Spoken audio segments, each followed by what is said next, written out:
Gipangunahan ni General Santos City Mayor Lorely Pacquiao ang paglusad sa Lingap at Gabay Pambata Cares Program o Children's Crisis Center sa City Social Welfare and Development Office kagahapong adlaw Mayo 31 sa CSWDO Complex, Barangay Fatima. Natukod ang Children's Crisis Center tungod sa inisyatibo sa lokal nga gobyerno sa Jensan nga dunay malasakit sa kaluwasan sa mga bata nga naa sa kadalanan, mga bata nga nagpakilimos o tambay og naglaroy-laroy sa mga kalsada, business establishment ug uban pang pampublikong lugar sa syudad nga maghatod og kadaot sa ilang development cycle. Gipresenta sa Division Chief sa CSWDO ang mga programa ug serbisyong hatod sa center sama sa rescue and pull-out services, temporary shelter and daily provisions, case management services, therapeutic program, drug prevention sessions, alternative learning system, psychological services ug uban pa. Kaabag ang General Santos City Police Office ug pipila ka mga opisina sa lokal nga gobyerno, ingon man ang mga non-government organizations kun NGOs.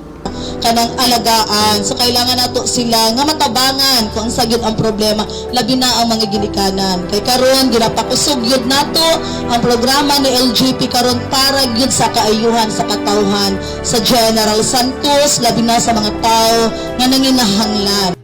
Gipasalamatan sab ni Pacquiao ang mga social workers sa syudad tungod sa ilang dedikasyon sa propesyon ug paghahin o paghatag og oras aron maatiman ang mga bata nga nanginahanglan. Gikalipay sa mga social workers ang anunsyo sa mayor nga plano niini nga magtukod og children's playgrounds sa lugar. Duna say gihimong signing of commitment. Malampusong nalusad ang naisgutang aktibidad. Eugene Hinutan, Newsline Philippines. Stay safe.